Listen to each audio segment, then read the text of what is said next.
Hello everyone, welcome to physics Samvad. आज का जो हमारा टॉपिक है वो है डायमैग्नेटिक सब्सटेंस और इट्स प्रॉपर्टीज। मतलब कि डायमैग्नेटिक सब्सटेंस क्या होते हैं और इसकी प्रॉपर्टीज क्या क्या हो सकती है, आइए समझते हैं। ठीक है, तो डायमैग्नेटिक सब्सटेंस सबसे पहले क्या होता है? The substance which when brought near the ends of a strong magnet experience a feeble force of repulsion। Sorry, यहाँ पे रिपल्सन में आएगा LTION।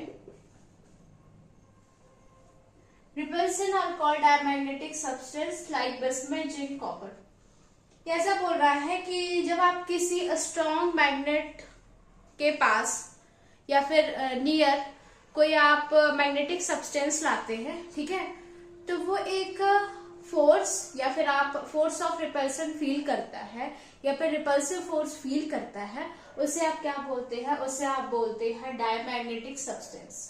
एक बार फिर से मैं समझाती हूँ। ऐसा सब्सटेंस जो स्ट्रॉन्ग मैग्नेट के नियर या फिर कांटेक्ट में आता है तो उसे एक रिपल्सन फोर्स क्या करता है या फिर रिपल्सिव फोर्स फील होता है, जिसे आप क्या बोलते हैं? डायमैग्नेटिक सब्सटेंस बोलते हैं। फॉर एग्जाम्पल क्या हो जाएगा आपका? Bismuth, zinc and copper, ETC। ठीक है, अब क्या बोल रहा है? The property of substance to acquire a very low magnetism. और ऐसे जो सब्सटेंस होते हैं जिसे रिपल्सिव फोर्स फील हो रहा है, ठीक है, अब ऑफकोर्स जब उसमें रिपल्सिव फोर्स फील हो रहा होगा उन सब्सटेंस में, तो क्या होगी? वेरी लो मैग्नेटिज्म के होंगे। ठीक है, तो ऐसे सब्सटेंस जो कि बहुत ही ज्यादा लो मैग्नेटिज्म के होते हैं in the direction of opposite to the external magnetic field.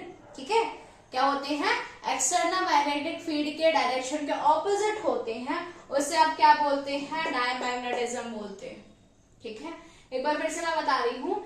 ऐसे सब्सटेंस की प्रॉपर्टी जो कि बहुत ही ज्यादा लो मैग्नेटिज्म के होते हैं, वेरी लो मैग्नेटिज्म के। अब क्यों लो मैग्नेटिज्म के होंगे?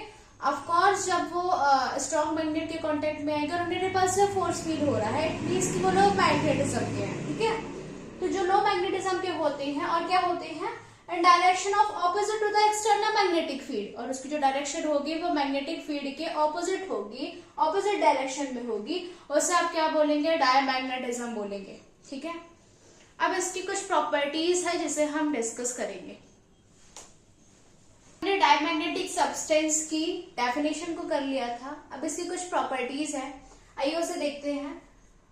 जो इसकी फर्स्ट प्रॉपर्टी है वो ये है कि it is repelled by strong magnet when brought near it. जब आप डायमैग्नेटिक सब्सटेंस को स्ट्रॉन्ग मैग्नेट के कांटेक्ट में या फिर पास रखेंगे तो वो एक क्या करेगा? रिपल्सिव फोर्स को फील करेगा। ठीक है, या फिर रिपेल करेगा, जिसे आप क्या बोलते हैं? It is repelled by strong magnet when brought near it. ठीक है, मतलब कि जो डायमैग्नेटिक सब्सटेंस होते हैं जब स्ट्रॉन्ग मैग्नेट के पास रहते हैं तो वो रिपल्सन फील करते हैं। ठीक है, सेकेंड है आपका the relative permeability mu R of the diamagnetic is less than 1। जो आपकी रिलेटिव परमेबिलिटी होती है जिसे आप म्यू आर से रिप्रेजेंट करते हैं, वो हमेशा क्या होती है? डायमैग्नेटिक सब्सटेंस की 1 से क्या होती है? कम होती है। ठीक है, आप ऐसे भी लिख सकते हैं कि mu R is greater than 1, sorry is less than 1. ठीक है, the magnetic susceptibility of these substances does not depend on the temperature and the intensity of magnetic field। जो मैग्नेटिक ससेप्टिबिलिटी होती है, मैग्नेटिक ससेप्टिबिलिटी क्या होती है? जो magnetism को मेजर करती है। मैग्नेटिक ससेप्टिबिलिटी क्या होती है?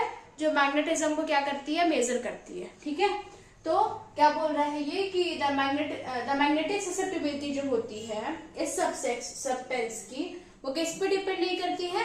वो डिपेंड नहीं करती है टेम्परेचर पे और इंटेंसिटी ऑफ मैग्नेटिक फील्ड पे।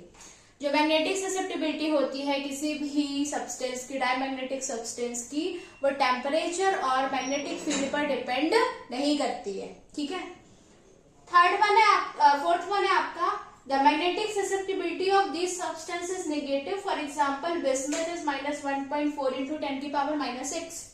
क्या बोल रहा है? जो डायमैग्नेटिक सब्सटेंस की जो मैग्नेटिक ससेप्टिबिलिटी होती है वो क्या होती है? निगेटिव होती है। ठीक है, फॉर एग्जाम्पल इसका क्या हो जाएगा? बिस्मथ हो जाएगा 1.4 10 की पावर -6।